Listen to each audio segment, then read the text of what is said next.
Hey, Brian, by the way, do you know where Makuga is from? This place called Pittsburgh, I think. He doesn't really talk about where he's from, so I think it's Pittsburgh, though. I know where all the other Schmo cast members are from, but for some reason, I had no idea where Makuga was born and raised. So I was just curious. It'd be really helpful if he wore a t-shirt that would reflect where he's from once in a while. Even like a cup that he could drink out of during like TV talk or something, that might be better. That way I don't have to ask these kind of questions on Schmoeville. Yeah, he should consider his audience by now. Come on.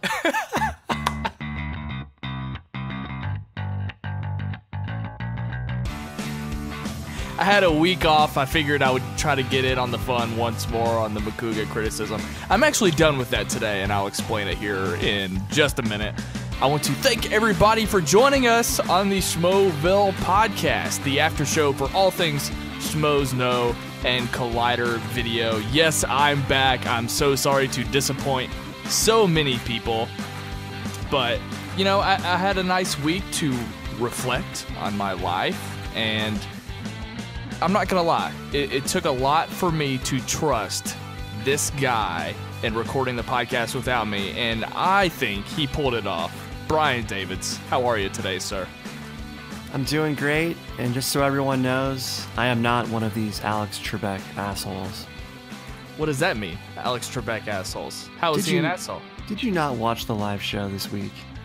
This week? No, I didn't watch any Schmo. Was I supposed to this week? Apparently, I think we recapped the Schmoes Know live show on this very show, and so this is a moment that I'm going to have to explain to you later in this very podcast. That's why we're a recap show. No, guys, I'm just kidding. I absolutely watched the live show. Just settle down. It's okay. But yeah, dude, I just want to say, though, thank you so much for taking the reins last week while I was away, and great job on the episode. I think a lot of people were happy with it, so thanks. I gotta say, I didn't know that we had a firm submission day for our episode, so I thought, you know, if I don't get it done on Sunday, I'll just submit it Monday, because I had to do some sound correction for Riley's track.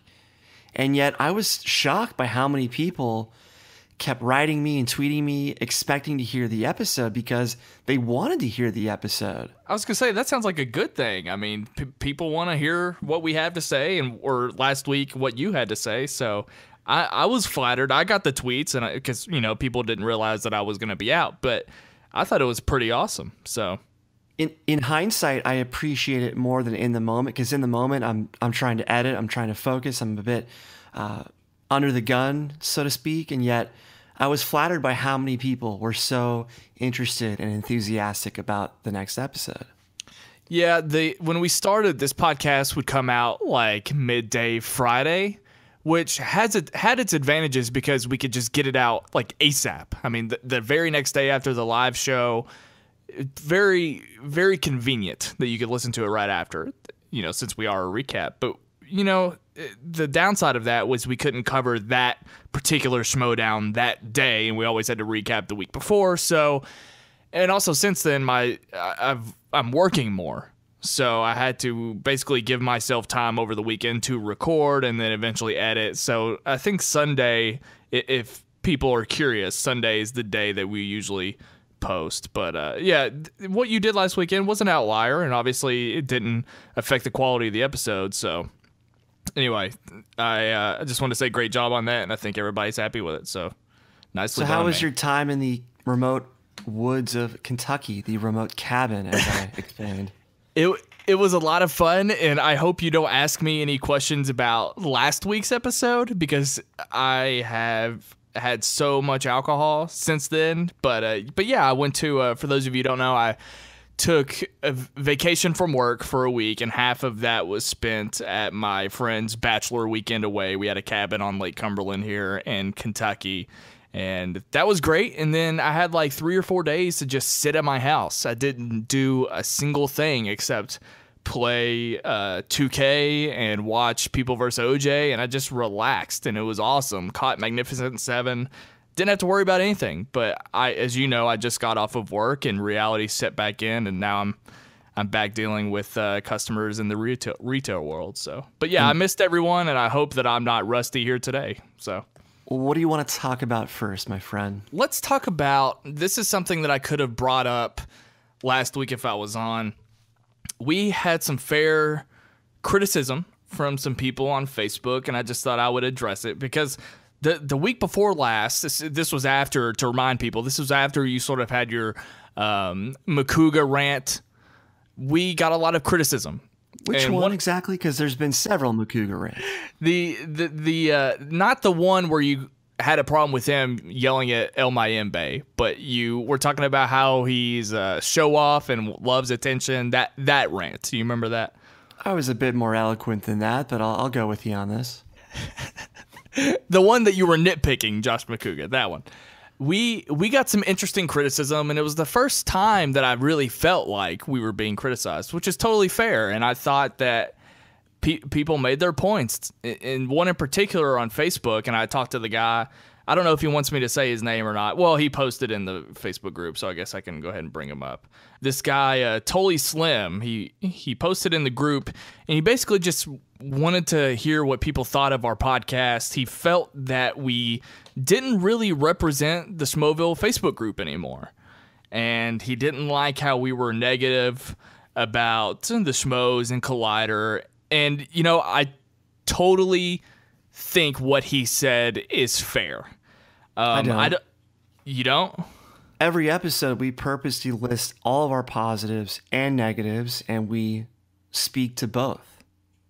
Every single episode. Well, that's what I was gonna say. So I don't know how many episodes of Schmoeville that he's actually heard.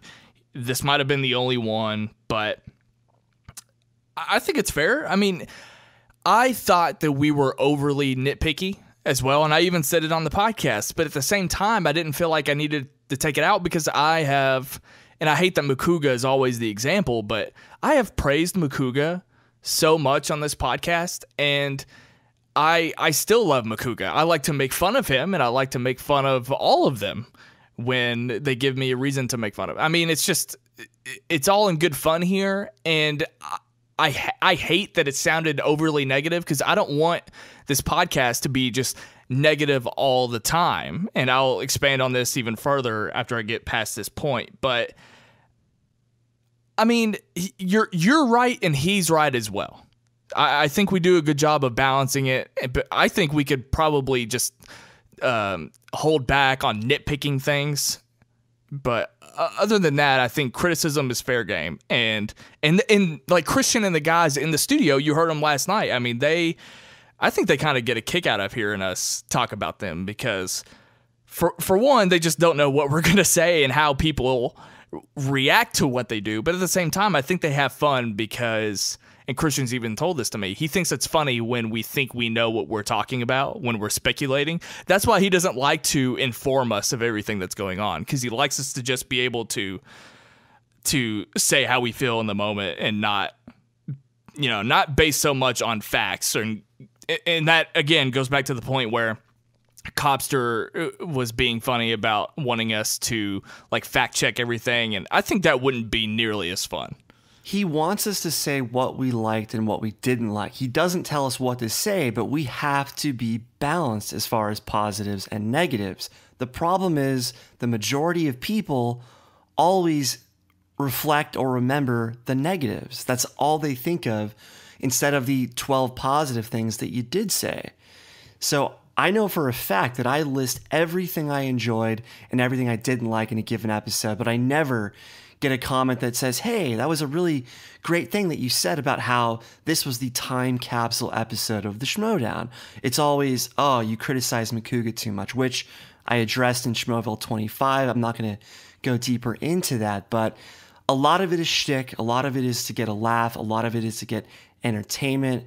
Obviously, we probably did it a bit too much. I did it a bit too much, but at the end of the day, we do this show because we love the channel, we love these shows, we love these people.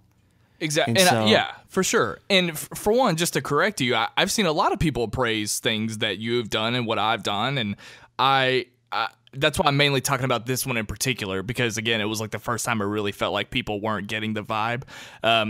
What I'll say, that the asterisk that I'll put on this is that I asked him to give the next episode a shot, because just because we were that way on one episode doesn't mean we're always going to be that way.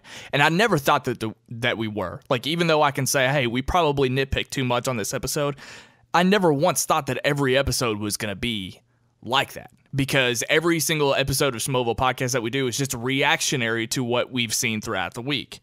But I just want to, and this can kind of be my final point on this, I didn't want to just totally disregard his criticism, because that's what this whole podcast, not the whole podcast, that's what a lot of this podcast is thinking critically about what these guys are doing weekly with their programming. So it's constructive, though. It's not like we're shitting on them and saying how bad this stuff is. We're saying these things because we love the show, because we want to improve these shows, and we all want this channel to have 1 million subscribers, not 290,000. And if we were pro Collider, pro Schmoes Know all the time, then we'd be called Collider and Schmoes Know shills. We would get the same treatment that Tiffany gets whenever she says something great about DC. So we're kind of damned if we do, damned if we don't. But I know for a fact we are balanced. Yeah, I mean, I just wanted to react to that because, I thought it was fair. And it's just something that we could talk about anyway. But to kind of make it more relevant to this week, I wanted to bring this up because it really, really, really pisses me off how people act towards Sasha. And we've talked about that on this show before. Riley brought it up even last night. We both love Sasha, and we don't really have to expand on that anymore. But it really, really pisses me off how people treat her online. And well, not just her. I mean, people are shitty to everybody online. But I just don't see any legitimate reason to give Sasha hell online. I really don't. The fact that she left the Schmoeville Facebook group, she said that last night on the live show. And I just think that's horseshit. And I think that I've also been in the live chat the past few weeks because there's a few people that I like talking to on there, like Tyler Myers, and there's a few other guys that are really great, and we like to hang out together in the live chat. But that live chat is trash. Like, it is a shit show. And I don't know what to call these people, because there's no way that they're Schmoes Know fans. I mean, what kind of person just comes in, week out, not really supporting those guys, but feel the need to watch the show anyway? I mean, what is that? Because all they do is talk. All they do is troll and talk shit. And I don't know where these people came from.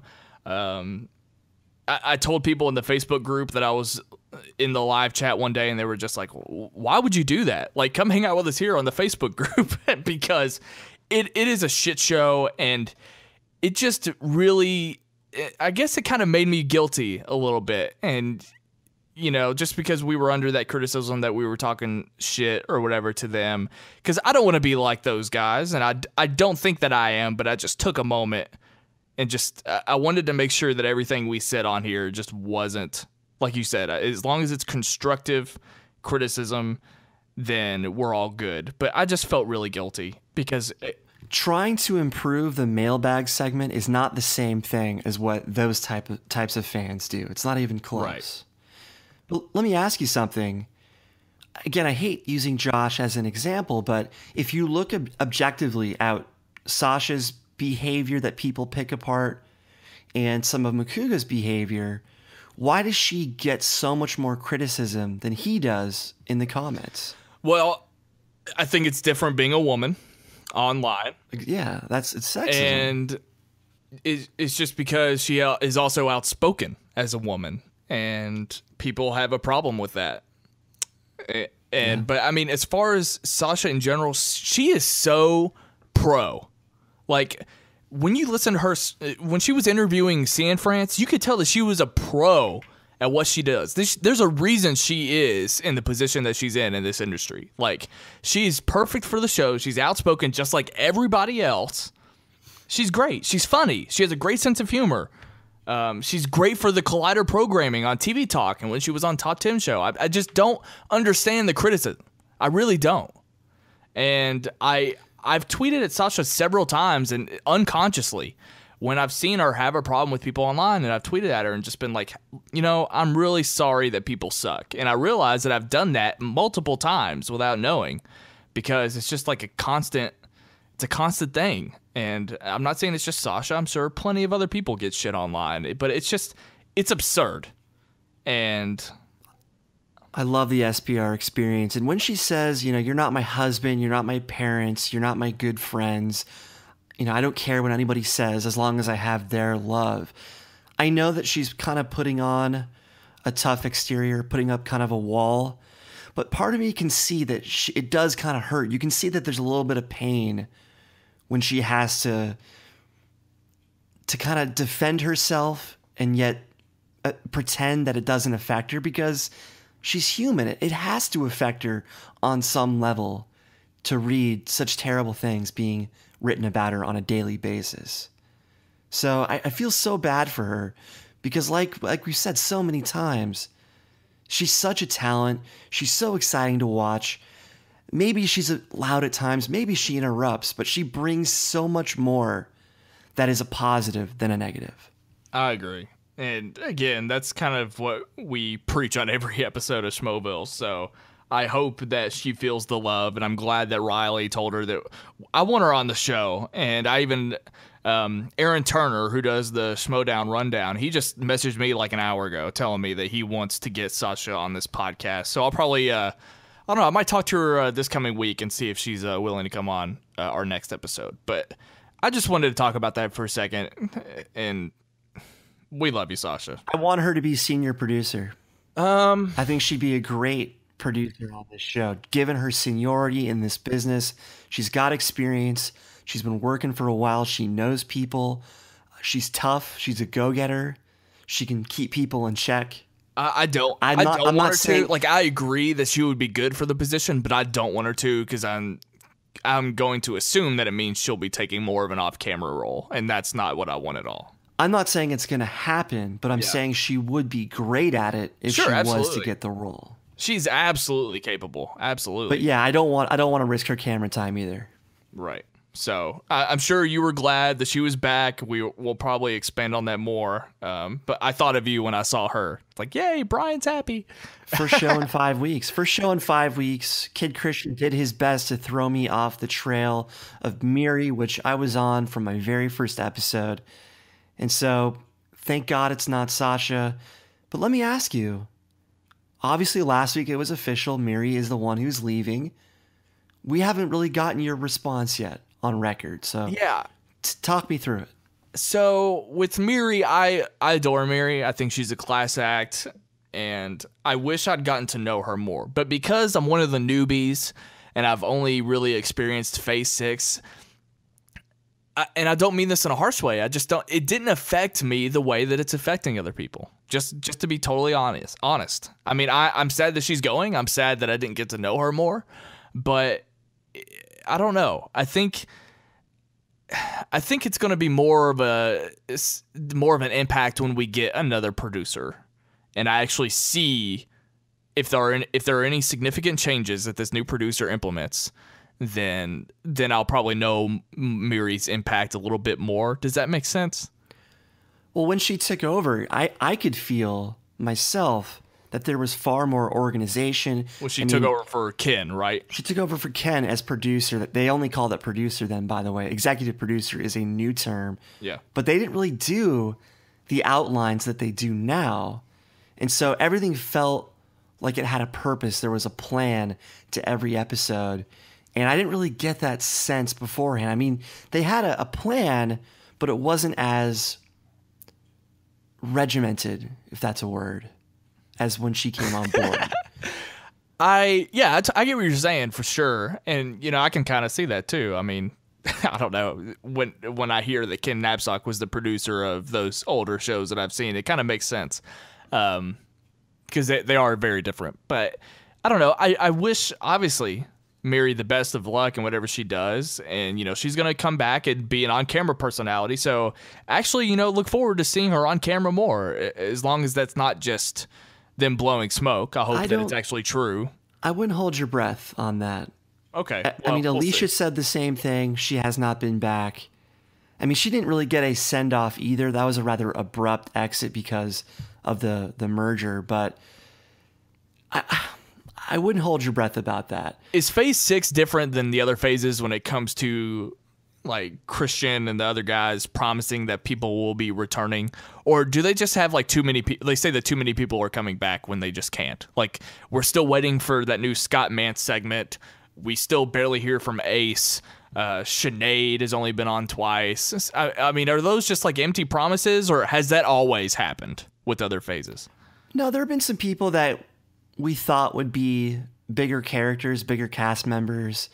I remember there was a girl named Sarah Stretton that was very popular during the trial of JTE, and yet she never really stuck. She appeared on one of the after-hours shows.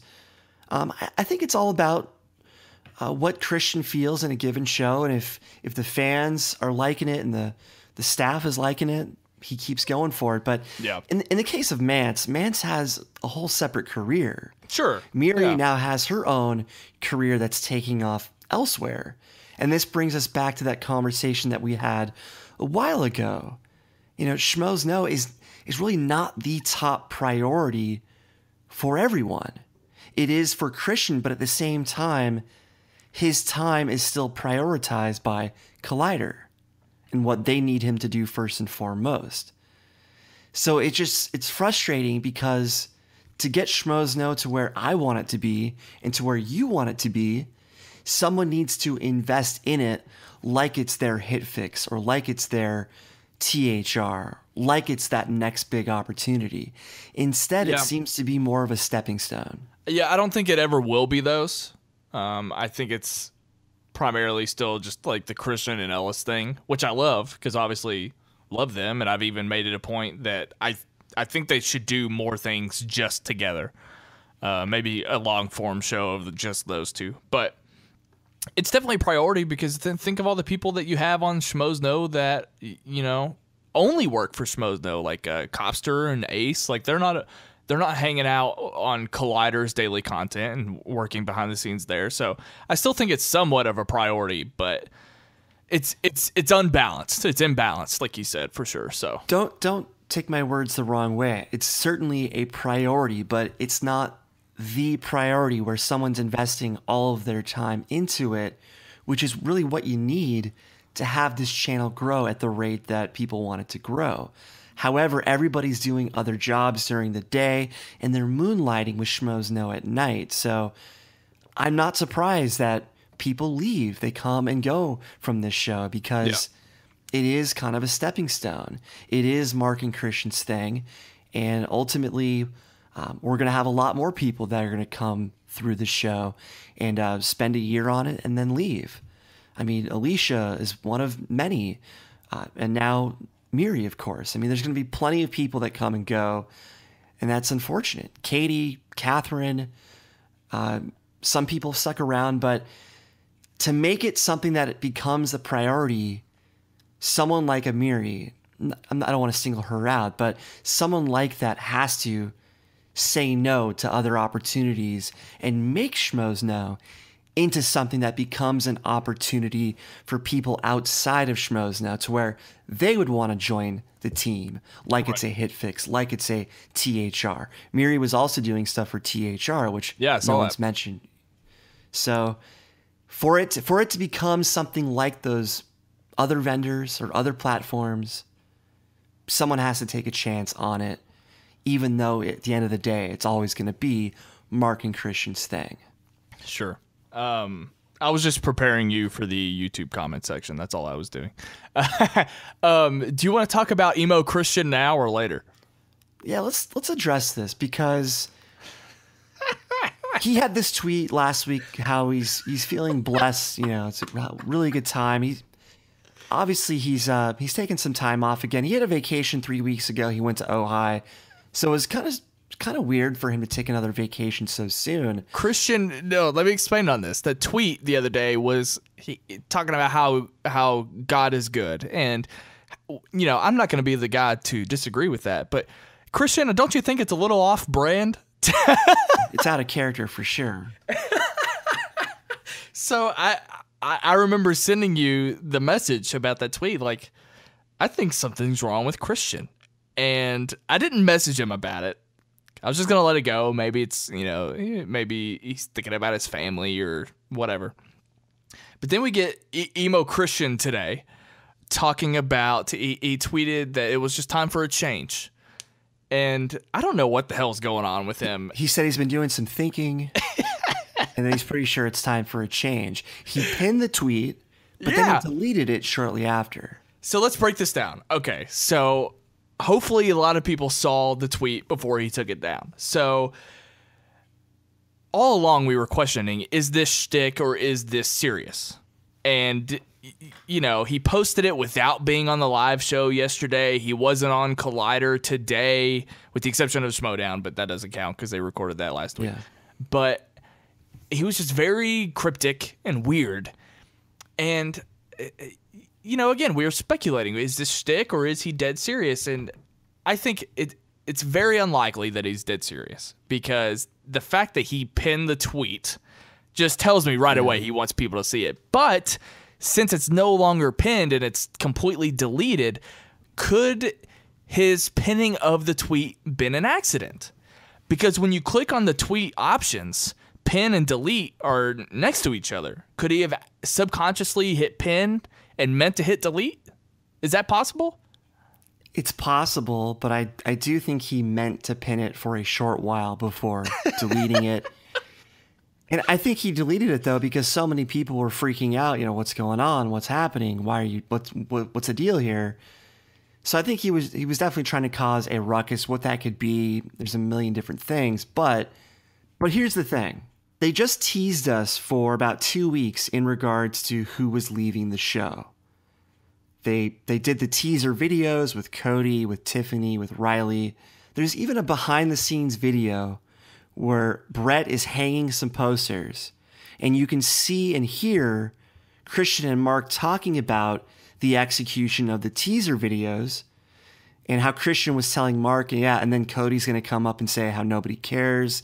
And then Mark says verbatim, "My God, you're teasing the shit out of these poor bastards."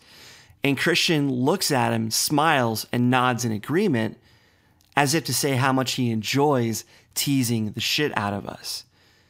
So while I get there's entertainment value in that, at the same time, though, I don't want to be teased every week like this. It causes anxiety for me specifically. And I don't want to be messed with. You've got my attention. You've got my loyal viewership. Don't jerk me around every week. I mean, once in a while, that's fine. I'll go with it. But you can't do this to me every week. And not to get off on too much of a tangent, but Howard Stern has gotten a lot of flack in recent years because he's not as open as he used to be with what's going on with the show. Well, you realize what you just did right there. Like, so I can picture Kristian listening to what you just said right now. He is grinning from ear to ear. And the fact that you brought up Howard Stern is only going to fuel the fire. But I'm just using this as an example because a lot of the fans have kind of turned against Howard because he's being so cryptic and how he's not open with information anymore. So I just don't want Kristian to go too far down the rabbit hole when it comes to teasing the audience, because obviously he gets a kick out of it. I have a theory as to what's happening, but I can't say it on this podcast. But I'll tell you why I can't say it on the podcast later. And I just realized right now that I'm actually being Kristian, but I'm not meaning to. But what I'm going to do is email you my theory as to what's about to take place. And you can verify on a future episode of Schmoeville whether I was accurate. So I'm sorry to leave everyone hanging, but I just can't say it for particular reasons. But well, let me just say this. Some people are worried that he's going to leave. And that's just crazy. No. It's crazy. I know it's crazy. But some people will then say, well, John Campea has spent 5 years building up Movie Talk to get it to the point where they could have their own studio, have a big enough team to where he didn't have to be there every day and he could leave it in the hands of trusted people. And then obviously things fell apart with AMC. He got the merger with Collider to take over before he could then leave and leave it in the hands of Dennis and company. Some people are fearing, well, what if he pulls a Campea and he's just so burned out because of getting the show to this point, getting the Schmoedown to this point, that he just needs a break for a little while. And that's what I fear somewhat, even though I know it's not going to happen.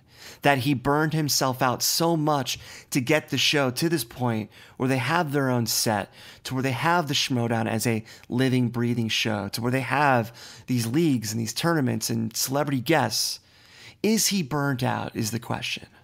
Well, I hope I can make people feel better out there, because I think what verifies this as shtick more than anything, Kristian and I talk very frequently throughout the week, and this is something that I've picked up on in our conversations. When he doesn't respond to something I've asked or said to him, that means he's just leaving it open for interpretation. Right. So I asked him, what the hell is your problem? And didn't get a response. Actually, well, I got a training day meme, I think. Very cryptic training day meme. But when he doesn't respond, it means that it's pretty much stick. So obviously, again, he's grinning right now. We don't know what it is. And I think maybe the God tweet is just like a coincidental thing. I still don't think they have any. I could see where people connect them, but I don't think they're related in any way. Do you think he's burned out, though?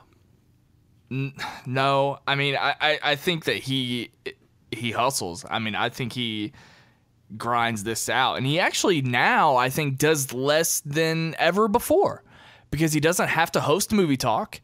He isn't really doing anything with Fandango right now. And, well, I guess it just depends on how much work goes into this new Schmoedown, because we do have 2 Schmoedowns now. I guess what I'm saying is he's not doing any more that now than what he was doing. I mean, can you correct me on that? Am I wrong? Well, I just have this idea in mind, and I don't want to talk about his personal life or family all that often or all that much, but there must have been a point where he had to have a conversation with his wife about how he was working so much, especially with the birth of the Schmoedown and all that goes into that. So I think that he's going to be taking more nights away from the Schmoes Know live show, leaving it in the hands of Ellis, which he's done twice in the last 4 weeks. And basically the Harloff family is going to become the new stand-up comedy in terms of Ellis's life. So when Ellis is on the road, Kristian is hosting. And then when Ellis is back home, Kristian will take maybe a show off per month, maybe more, to be with his family on occasion, to where he doesn't get burned out and the show kind of gets a different look and a different vibe with Ellis as host, like it does when Kristian is hosting without Ellis. So I wouldn't be surprised if there are more shows than ever before without Kristian hosting. Does that make sense? Is there a chance that Kristian is actually in a cabin on Lake Cumberland right now, and he just left it up to Ellis to do the show this week? Well, Riley called it a staycation. That was what he was told, that he's just staying at home as a vacation. Kristian never, I thought you were going to say that. Kristian never really came back from vacation. But I don't know, man. I guess we'll find out. But I don't know. I might be able to get it out of him later this weekend. So and this weekend, I'm going to the same place that he went 3 weeks ago, the Ojai Valley Inn and Spa. And I asked for the Kristian Harloff suite. It's like the Rain Man suite, but the Kristian Harloff suite. Are there like lightsabers inside? What makes up the Kristian Harloff suite?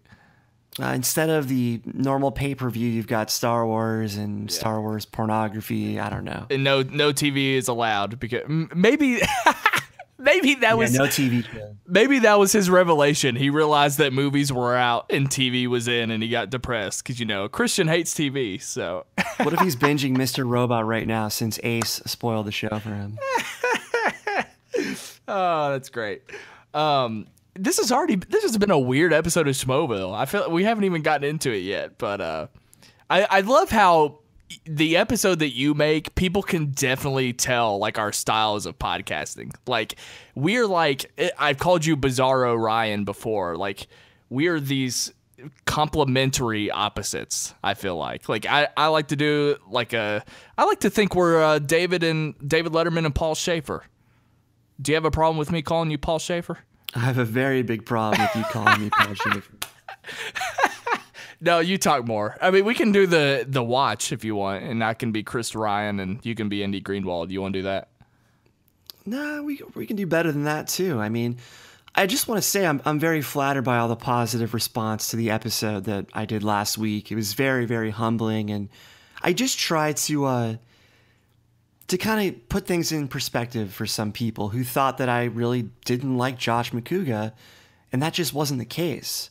I still meant what I said when it came to the wild man's antics, but I'm never going to actually dislike someone on a personal level based on their YouTube personality, their YouTube persona. That's just, you can't let a couple hours out of a given week affect you that much. So anyways, do you want to, should we get into it finally? The Collider programming? Absolutely we should, because let's talk movie talk. There's quite a bit to talk about. Like, this is going to be a super long episode. But let's talk about... Well, Jeremy Jahn's return this week. John Campea tried to play it off like, oh, Jeremy Jahn's texted me out of the blue that he's in town, so he's going to be on this week. I don't buy that for 1 second, because he was there from Monday to Thursday. Yeah. He appeared on Schmoes. Clearly they had this planned. It wasn't some, hey, I'm just randomly in town. I know Jeremy comes in once in a while to do Screen Junkie stuff. Does he still do that, by the way? I have no idea.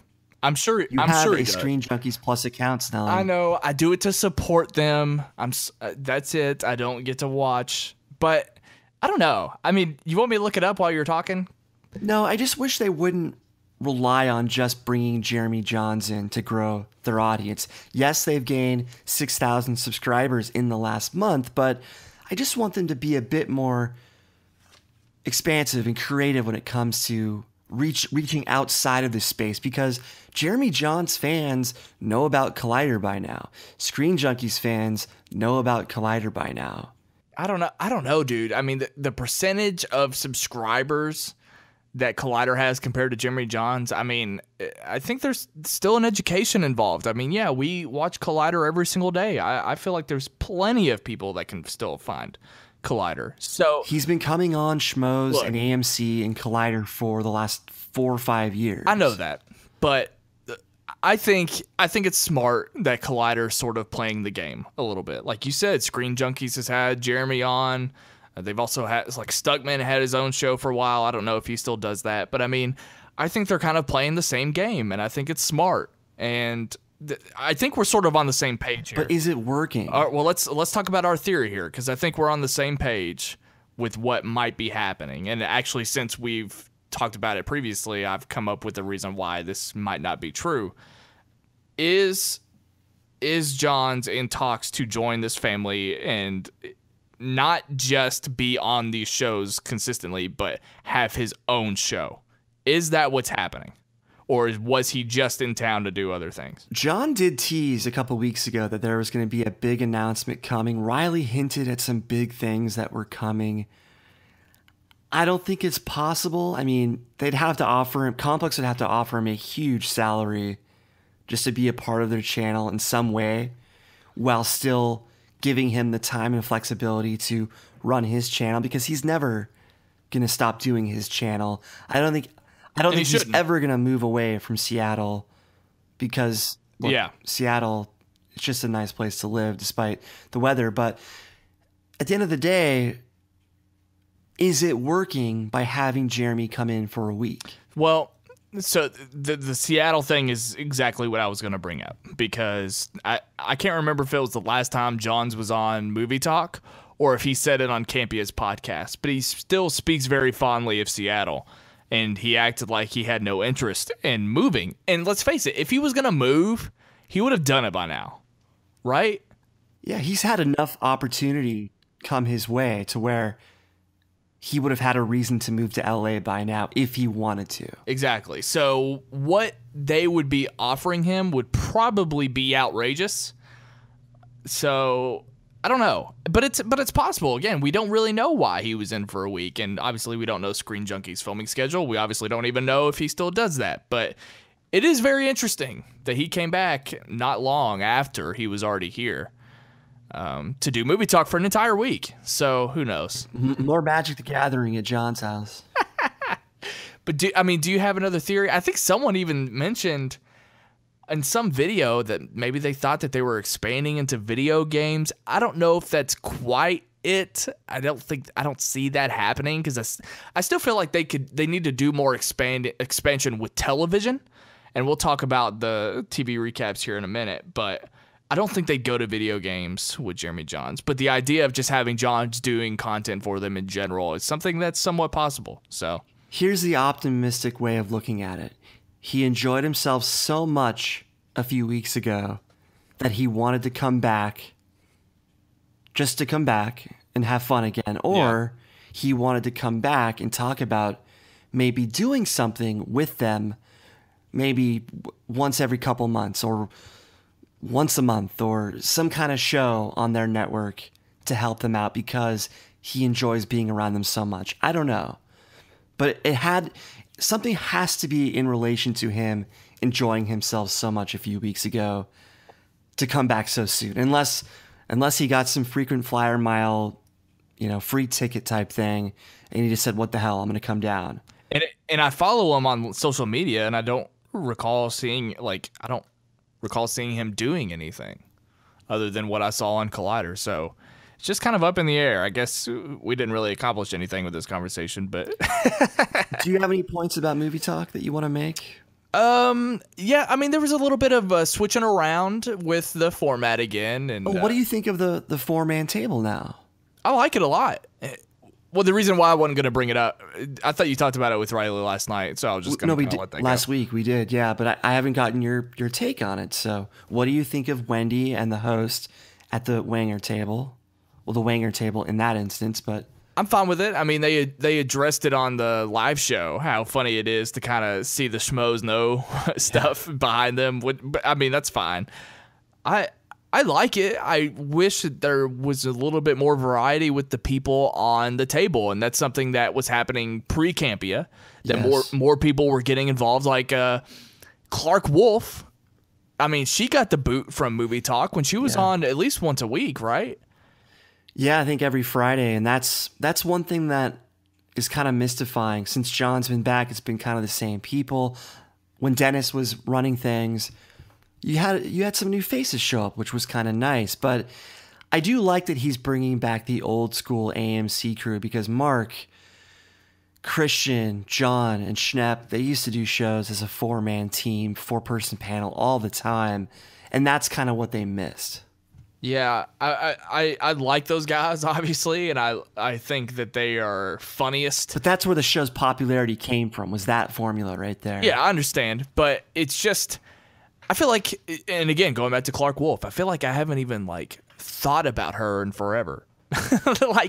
She's not in the Schmoedown every week, obviously, and she doesn't watch Nightmares, and she's not on Movie Talk anymore. I just find that very strange. She made some interesting comments how she's probably going to step away from the Schmoedown because she said it gives her too much anxiety. So don't be surprised to see her step away after this tournament. At least for a little bit. You know me. I am extremely anxious, but I don't know if I get that. I mean, I have anxiety problems, but I mean, it's not really that serious, is it? I mean, I think that would kind of be a silly reason to back out of the competition for that.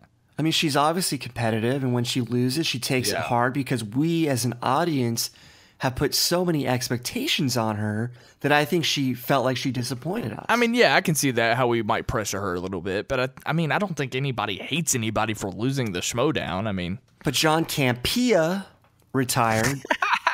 Mance retired for now. Lots of people have kind of hung up their cap for indefinite periods of time. That's very, very strange. But I don't know. I mean, I like the format of it. I don't think it really changes anything ultimately. I don't know why Ashley can't just read tweets, but that's okay. I mean, I don't dislike Wendy for any reason, but Kristian's got like 5 or 6 new competitors, by the way. I know I'm jumping all around, but he's got 5 or 6 new competitors coming. Yeah, I saw that. And Draco is one of them. Yeah, I saw a few of those names popping up. So, yeah, the Schmoedown's growing. I mean, it's thriving. Do you have anything? I don't have really anything to say about movie talk or TV talk other than it was totally good this week, for sure.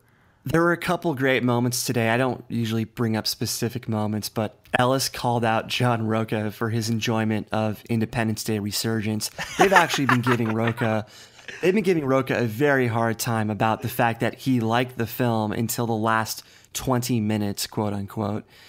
And I get a kick out of the fact that Roca somehow got something out of that film and how they keep giving him a hard time about that. But then there was an interesting discussion today with Jason Inman and how, because we're getting all of these comic book movies, because we're getting all of these Star Wars movies, that his anticipation for these films is kind of minimizing because we get these films so often. And Campea made a very great point. He said, well, quality breeds anticipation. The Force Awakens was great, and so now there's more anticipation than ever before for Episode 8. And then Campea makes this great comparison to good sex. He said, if you have good sex, hell yes, you can't wait to have more of it. You don't want to wait a year for it. So he disproved Inman's theory with this great analogy that I think even Inman gave him credit for. But some really good banter on today's episode, Friday's episode. So check that out, people. Oh, there was another show. I think it was on Movie Talk where Campea made a joke about Cody watching Pornhub. Yeah, that's right. Again, we talk about it every week. I think Campea is so wildly inconsistent with like what we expect of him, like vulgarity wise. Does that make sense? When he tries to crack jokes like Ellis, sometimes they don't always go as planned. But when he acts like Jahn, the boss, who's kind of a dick, that's when he's funniest, I think.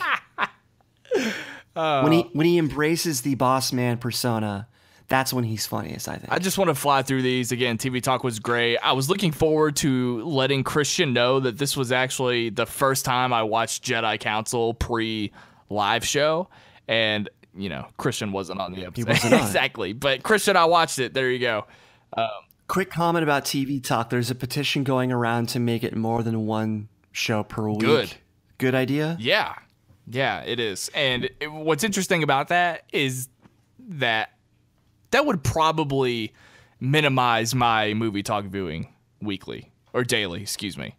Like if TV Talk was a daily thing and I had to fit in either one of those in my routine, it would probably be TV Talk. So, just saying. Yeah. I don't know if they would go to daily, but imagine if it was twice a week. You could do one show that is about the news, what's coming out, versus the second show that is them talking about the very best episodes that week in more of a back-to-back mini review type format. Because Sinead even says at the top, like it's not only about TV news, it's about TV recaps. Right. So I could see that being split up, especially because Superhero Rundown, right? They're just talking about the CW shows.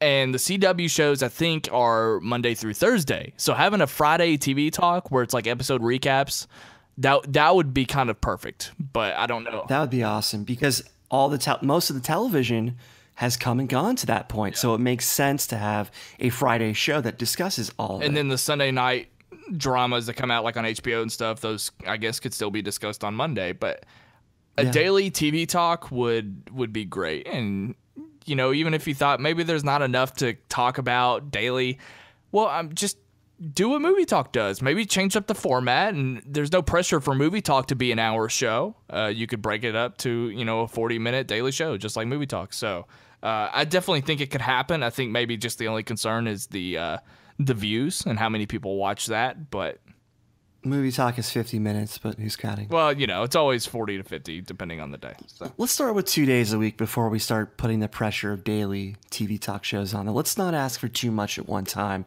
but I certainly wouldn't mind that someday. Collider News has a new feature. Have you noticed this? I don't watch Collider. Well, okay.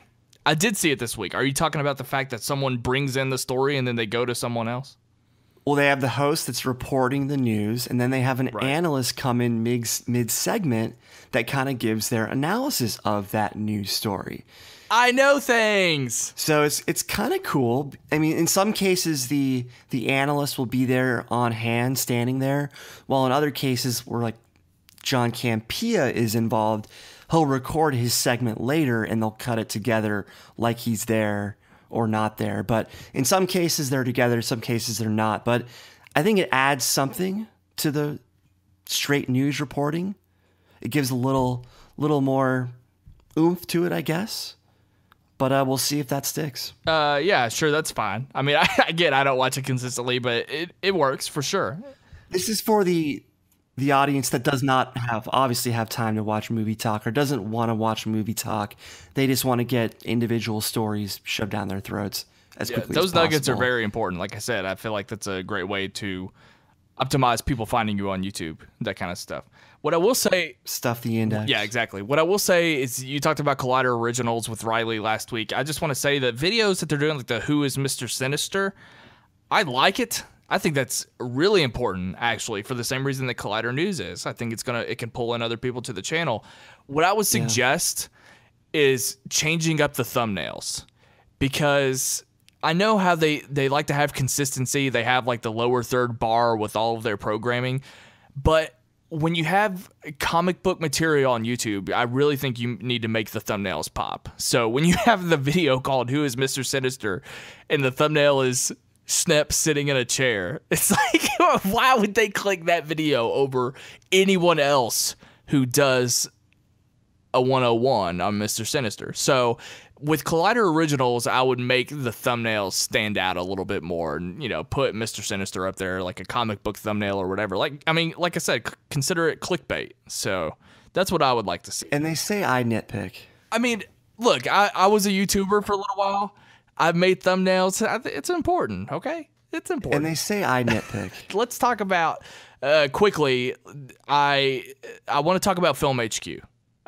Because it was 2 episodes ago when we were last together, we discussed how we did not like the Film HQ insert into Movie Talk. However, the fact that they're putting episodes of Film HQ on the Collider channel is something else entirely. Do you agree? Temporarily. It's only temporary. I know it's temporary, but what I'm saying is I didn't want people to confuse what I'm about to say, because I enjoyed Film HQ, and I didn't want people to be like, well, you said the insert on Movie Talk. Totally different. I enjoyed Film HQ, and I thought it was a lot of fun, and I even texted you, because this was, again, the week after we gave Makuga a hard time.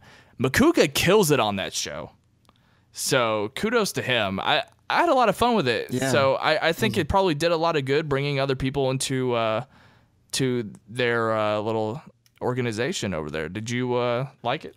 I addressed this kind of last week, but I just wish they had gone straight to this instead of putting a segment in Movie Talk. When people watch Movie Talk, they want Movie Talk. They don't want Film HQ. If you're going to do this sample anyway, they should not have done this segment in the show. But yeah, Complex has every right to cross-promote on their different properties. And again, it's only temporary. You're getting a trial run. You're getting free content. Give it a shot. If you don't like it, you don't like it. You're still getting your Movie Talk every day regardless. What's the big deal? Sure. So I would just like to let everyone know, I urge you, if you have not watched it, check out Film HQ and see if you want to subscribe to Comic-Con HQ. And, of course, they've got that app on Apple TV and Roku, I believe. So it's improved a great deal from when I first watched that Civil War episode. I made this point already, but they've really improved the show from their early days, and of course they would. Yeah. So the only main thing that I want to talk about with programming is the nightmares. Do you have anything else? No, I'm ready for the Schmoedown, but if you have anything else, I'm okay, a couple more things I wanted to bring up. We, on one of the episodes where we were talking about growing Collider, and I had this big rant about implementing TV recaps, and one of my points was there's absolutely no reason why Collider can't be the home of an official recap show. Similar to what The Verge did for the Mr. Robot Digital After Show. Which was fantastic. Yeah, why can't Collider do an official recap? And obviously today we got the news that they are doing Ash vs. Evil Dead It's a couple days ago. What did I say? You said today. Oh, my bad. Tuesday, the day that Nightmares came out, they announced it. So that's awesome. And I don't really want to say anything other than that. That's great. I'm really excited. I didn't get details. I asked Kristian and he didn't respond. But I wanted to know if like Starz was going to push Collider and talk about like the Collider after show on their channel and on their website, because that'd be really exciting. Maybe we can ask Riley that so we can clarify on next week's episode. They would have to. At the end of every episode, log on to Exactly. Collider YouTube channel. That's awesome. That's huge. That's absolutely huge. Yeah. I just wanted to say that I was excited that they're doing that. And I guess That's the stuff I want, though. Like, instead of bringing Jeremy on for the second week in 4 weeks, this is the kind of stuff that I wish they would put their energy toward. And I hope this goes off really well, because then other programmers are going to see this and say, hey, we want Collider to do our show. Exactly. And we talk a lot about what Screen Junkies does that Collider doesn't. This is something that Collider does that Screen Junkies doesn't do. Screen Junkies has recap shows, but not an official recap show for a particular channel. I mean, that's huge. And actually, I wouldn't mind spending an entire episode talking about what Collider does right that Screen Junkies doesn't do, because I feel like that's a fair conversation since we talk so much shit. They don't yell as much. That's true. But yeah, I just wanted to say congratulations to everybody over there for that. And I just wanted to mention, hey, I'm glad that the Luke Cage recaps are back too, because, you know, I had that rant on TV recaps, and they did this binge. I haven't been able to watch Luke Cage yet, so I haven't really followed their recaps very much, but I saw that they were doing it and thought it was cool. So anyway, that's my little thing. And is there anything else before we go to Schmoedown? That's it for me. Tuesday's match, the tag match, was Rotten Tomatoes versus Top 10, and this was to my knowledge, my first introduction to Greg Drake's partner. Matt Ash, really? That's your first time seeing the two of them together? I can't remember if I've seen one of the Phase 5 Schmoedowns with them. I've seen a lot of Phase 5 Schmoedowns, but for some reason he didn't look familiar to me. But I mean, obviously I know who Greg Drake is. But anyway, I didn't really know. Matt Ashety's the editor-in-chief of Rotten Tomatoes. I am really happy for him. And they're one of my favorite teams from the Schmoedown in general. They're one of the most entertaining teams. They've got great chemistry, obviously, but they're going to be a force. I mean, obviously they lost this, but I'm glad to have them. I was just wondering where they had been, because I thought for sure that they would be in the singles competition, but of course they were holding themselves out for this. And remind me, because the alcohol, was this the first match that they implemented the Schmo test rules, or did they do that the week before? This was the first match. This was the first match. Okay, thank you. So yeah, I think the new Schmo test rules actually worked. And I don't remember exactly what I said about Makuga and that little the Schmo test thing, but I'm willing to admit that I was wrong. And yeah, I actually kind of like the new format here. What did you think? This match was so good that I almost have the bad taste of the Fanuga Stinkfest out of my mouth. Not quite, but almost. And I almost had this great Conspiracy Corner segment this week because Kristian was not hosting this episode. And I noticed they were playing with the new Schmo test rules. Yeah. And so I thought, well, Kristian's not hosting. Was this the week he was on vacation? Because the week he was on vacation a few weeks ago, that was the week before the actual Schmo test episode of Schmoes Know. So part of me thought, wait a second. Did they already implement these rules ahead of the Schmo test episode of Schmoes Know, which means they already knew the outcome of what the Schmo test would be. But then he showed up disproving the conspiracy for that week. So never mind. Right. And as far as I know, my educated guess is that when Makuga brought up the rules on the Schmo test episode, that was the first time Kristian heard them. Because my conversation with Kristian afterwards was basically he wished he had just known the Schmo test and what it was going to be before the episode recorded. But that's besides the point. But But anyway, I like the rules. The point is, Josh probably made those up on the spot, and they just happen to stick. So once again, a lucky guess from Josh. I'm a little ashamed that Matt Nost is a comedian and didn't know the waiting reference in round 1. That was a little upsetting. But he also knew the Rescuers Down Under, which I never would have guessed. You know what the worst? Okay. The question of what's the... I don't know what it was. The only movie with the main character of Goofy in it. That is the worst Schmoedown question ever. You know what I'm talking about? I worded that horribly. I know. Do you remember what I'm talking about, though? Worse than your Bruce Lee question issue? It's... Yeah. I just think it's dumb. What, and I wish I could remember how they worded it, but essentially, just to paraphrase, what's the one Disney movie with the main character as Goofy? A Goofy movie, no shit. Like, I just thought that was a horrible question. Horrible question. Yeah, I'm ranting now. What did you think? Well, regarding Matt Atchity and Rotten Tomatoes, I wonder if he wasn't aware of the new rules as to conferring with your partner in round 2. Maybe he was used to the old format. Maybe. But, I mean, they explain the rules. But that goes back again. Okay, so... Even so, you know how many times they've explained the rules and people still have to ask silly questions? Well, I was about to backtrack on what I just said, because a couple weeks ago, when Sam Levine had such an issue with the stopwatch, it was as if Kristian and Campia didn't even go over that in the first place. So you're right. There are a couple instances where the contestants just act like they have no idea. So that's interesting. To that point, real quick, last week I was keeping track of this, and they were now counting down from 15 seconds. So in the Levine match, it was 10 seconds. So they kind of adjusted mid-tournament based on Levine's, complaints. So what do you think about the new 15-second countdown? They just need to throw out the entire tournament this whole month. We got to start over. Start over, guys. No, it's fine. I didn't even notice it, though, but 15 seconds it's better for sure.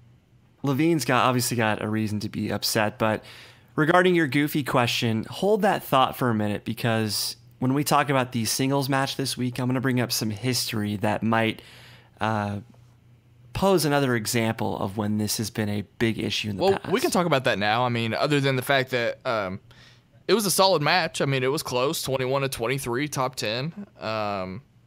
That means that they're going to meet up with Team Schmoes next, which is really exciting, right? Top 10 versus Team Schmoes. That's great. Is that confirmed? Is that matchup confirmed? Yeah, I believe so. Well, they challenged them, but I don't know if it was confirmed. I thought that was next. I wrote it down in my notes. So I guess we'll see. Maybe Kristian will fact check me, and we can do it as a fact check segment on next week's episode. But that's how I... Well, all I saw was that they challenged them. I don't know if it's confirmed. I tried to look on Kristian's page to see what the next tag team match was. I couldn't find it. And that's an issue I kind of had with this match, was that I didn't even know this match was happening until probably the day before. There wasn't as much promotion for this match, at least from my perspective, because all the attention right now is obviously on the Ultimate Schmoedown. Right. So, yeah, I didn't have as much awareness, so maybe I really don't think they've confirmed the next match, but that's just me. But plus, last week it was their time off from the tag matches because they had the Sam Witwer, Freddie Prinze Jr. So I guess they're 1 week removed from having the team matches, and yeah, I could see that. You gotta love Matt Atchity dropping the Bespin remark to Roca. Yeah, that was great. You know, Roca was just shaking in his boots right there. I was gonna say, I just think it's so funny that so many people, like on the outside, not just the regulars that we have on that programming, know about that Bestman joke. I think it's really great. Would you have gotten the Ed Harris question right, by the way? I guessed Ed Harris. Yes, I did. I got it right. You guessed it. You didn't know it, though. I guessed it, but that's what I guessed. So I would have gotten it right, and I'm very proud of myself for that. But great matchup, though. Top 10 continues to be a force, as much as I hate to say it. All right, let's talk about Ellis and Makuga. Well, this was a good match. We've been spoiled lately. We've had a lot of great singles matches, and while the match looks close, if you look at the final score, I really felt like Ellis had control of this one the entire way. I mean, he was up 11-2 to end his turn in the second round. So he had command of it, even though Makuga led the charge with some big guesses like the James Woods question. He had that feather guess as well. Makuga, as I said to Riley last week, he is the master of the educated guess. Well, I sort of agree with what you said, but the first round I thought Ellis kind of didn't start off very well. I mean, at the end of the first round, it was only 3-2, and Ellis, I remember kind of getting a little worried because he didn't know a couple of those questions. But, I mean, that second round is what changed everything, though, because, again, you're talking about that massive lead that Ellis took. Ellis got Arnie and Sly, got super lucky. That's why I referenced that he blew it open in round 2, Snelling. That's why I said I somewhat agree with you. This is the part I agree with. I disagreed with the fact that he had it in the first round because he didn't know that much. But... and the fact that that's beside the point. Makuga had to go multiple choice on, I think, all of his questions, so that didn't really help. But, I mean, Makuga could have won if he didn't have to go multiple choice because, he only lost by 2. So, yeah, that second round really hurt Makuga. I'm proud of the fact that I knew that Chris O'Donnell question because that was a huge steal for Ellis, but that was the first name that popped in my head, and I was awfully damn proud of myself for knowing that question. Random trivia that they mentioned during the match. This is Makuga's 9th match. He's the most active Schmoedown competitor of all time. That's not an accident, so read into that as you wish, folks. Did you notice that Makuga's shirt said boner? Did it? It said boner backwards, but it was boner. Yeah, backwards. So it said Renop. I want to get one of those Makuga t-shirts that Ellis is wearing with his headshot on it. Right, that'd be amazing. That shirt is very appropriate for you. Absolutely. One of our listeners needs to get me that shirt for Christmas. I'd appreciate it. By the way, how did Makuga not get the wolf from Pulp Fiction correct? I didn't know it either. I had a big brain fart during that too. I'm sorry. Well, you're like 23 years old, so you have a reason for not getting that. I'm almost 26, Brian. I'm 25 3/4. Somewhat of Makuga's age, though. There's just no excuse for not getting that right. That's fine. I love the entrances, by the way. Oh my God, I love Friends. So Ellis's entrance last time was really good. The '80s theme, so that was great. Yeah. The Beverly Hills Cop. Love that. He topped it with Friends. Him and Makuga, they're little dancing around and singing. And Makuga cracked me up with the baby carrots. Oh my God. Part of me thought that he was purposely getting beer all over his shirt so that he'd have an excuse to take it off during the match. I kept saying to myself, oh, he's getting beer all over his shirt. It's definitely coming off. This is just an excuse to take it off. But he kept it on the entire time. And it's interesting. I'm always curious about when they film the post-match interviews because sometimes they probably record them later or maybe, a couple days later, who knows. So I kept checking the shirt to make sure that the water spot from the beer was consistent with the water spot from the match. Why would they film that part on a different day? Well, here's the thing. Kristian, during the match, at the very end of it, or whoever was calling, was it Kristian calling this one? Yeah. Yeah, it was Kristian. He said, let's go over to whomever for the interview. He didn't know who was doing the interviews that day or for this match. So part of me thought, wait, do they record these post-match interviews separately or in a couple hours after the match? Do they get all the matches done first and then do the interviews later? So because of the fact that he didn't know who the interviewer was, that's what made me think that they don't just go directly to those interviews. But that's why I checked out whether the continuity existed between the water spots. Kristian didn't know what the hell was going on that entire match. Did you notice that? He never knew the score. Yeah, that's got to be difficult because obviously they don't see the graphic on the screen like we do. So, yeah, they need a better system for that. Anyway, I found another bad question in this match because it confused me. So I can kind of understand why Makuga got this wrong. The question, Mrs. Robinson? No, that was easy. God, that was easy. No, the Sean Bean science or the space opera. Because Campia said that it was in 2014 when Jupiter Ascending came out in 2015. Makuga's guess of Cloud Atlas wasn't really that far-fetched because the question is just wrong. I wonder if they pulled old information for Jupiter Ascending because it was originally supposed to be a 2014 film, but it was delayed until February of 2015. Yeah, I know. I got confused because I remember, unfortunately, vividly seeing Jupiter Ascending in theaters. But anyway, yeah, the fact that, again, Ellis got Arnie and Sly, not just in round 2, but in the third round. So Makuga got named the 2 Rachel Dawes. I mean, super easy. Yeah, it was easy. But Kristian was funny because the second Makuga spun the wheel, he said, "Yeah, there's no chance Makuga's winning this match," and it was like halfway over. But overall, man, I mean, it was a nice match to end the first the semifinals on for sure. Wait, quarter? What is it? Whatever, round 1 of the whatever round 1 is. I mean, yeah, I like the match. 16-14, not a bad match at all. So, yeah. Okay, here's one thing. I have one last question. Well, I have 2 questions. Okay, for one, were you happy that someone else brought out the wheel and we got Finstock's beautiful face? It's a nice change of pace. Obviously, Josh probably tried to bring out the wheel during his own match. So luckily they said no in this case. But yeah, at least they didn't let him do that. All right, my last question, and if I've already brought this up on this podcast, then we can just move right along. I can't recall, though. Is it ridiculous that Marvel movies or comic book movies are certain people's weaknesses in this? Like, I don't really see an excuse for that. Do you? Given how much attention these channels, these platforms give to these films, there is no excuse to not know the majority of these. That being said, I defend Clark Wolf because the Gamora question was very difficult. I've stumbled with that as of recently, as I explained, but most of these questions, yeah, they should be no-brainers for people in this space especially. No, I agree. I mean, that's a tough question, the Gamora question. But just in general, and I think my original question was a few episodes back with Sam Levine, how I said that I was surprised that someone who I thought was supposed to be a nerd doesn't know anything about Marvel movies.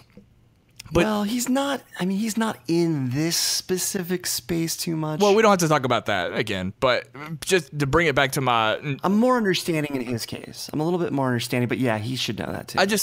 It baffles me that when comic book movies or Marvel movies get brought up as a topic in the Schmoedown, there are people that are anxious about it or nervous about it or don't know anything about it. Because it's not even about the fact that you've seen the movie. It's like, that's the main stuff that they report on every single week, and that's what you said. So it's just, I don't get why comic book movies and Marvel movies are a weakness for anybody. And I know that, you know, you might say, well, you're just talking about Snelling, you're talking about movies that are big during your generation, but not just that, it's the current landscape in Hollywood. So it doesn't really matter that it's for my generation. Like, that is all they talk about. So I just find that very strange. I don't know how anyone can go wrong when you get that topic, but whatever. I guess it's some people's weakness. I want to talk about the significance of Kristian challenging Josh to a singles match at the end of this match during Josh's interview.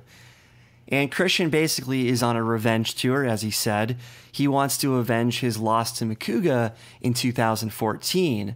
Now, the reason I told you to kind of put a footnote or a bookmark in that goofy question was because there was a similar question in that match that has been kind of an all-time moment that they always refer back to. Of course, that's the Blue Fairy moment. Sure.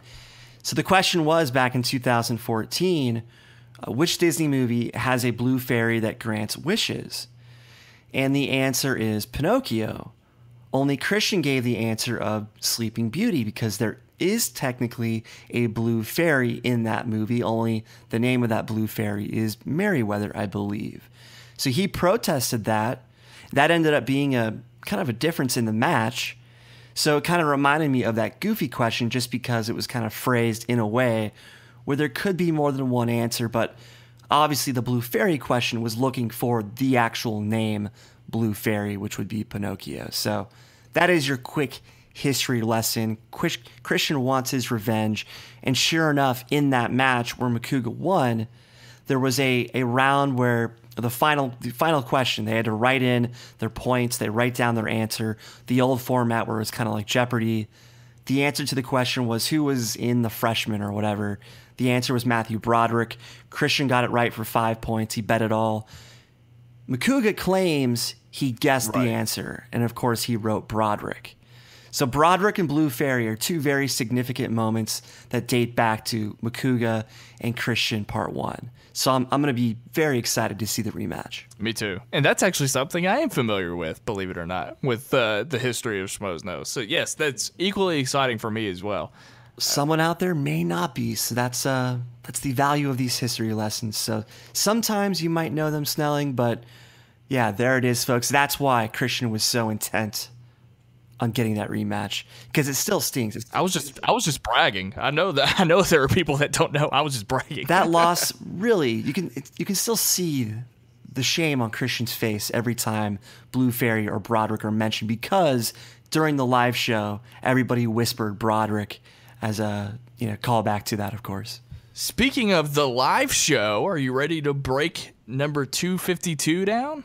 Yeah, it was titled Fantastic Beasts Trailer Discussion. Again, as we mentioned, it's the second show in a month that Kristian has taken off. Yeah. Like I said, I think it's becoming a regular thing where the Harloff family is becoming the new stand-up comedy, like in Ellis's case. By the way, I didn't realize that Kristian's brother is kind of coming into the family because he's going to be on the Schmoedown podcast, I heard. By the way, I don't know if you guys have heard of the fact that, and I think I mentioned it earlier, the Schmoedown Rundown podcast, that they put out an episode on SoundCloud, and you can find it on the Schmoeville Facebook group, posted somewhere. Aaron Turner hosts that show, all those guys. They did a great job, by the way. Shout out to them. I'm glad that they're coming to the Schmoes Know feed. But yeah, Brian Harloff is Kristian's brother, and apparently he's coming on Schmoedown Rundown to chat about that kind of stuff. But I know that you meant Kristian's home family, but that's sort of an aside thing.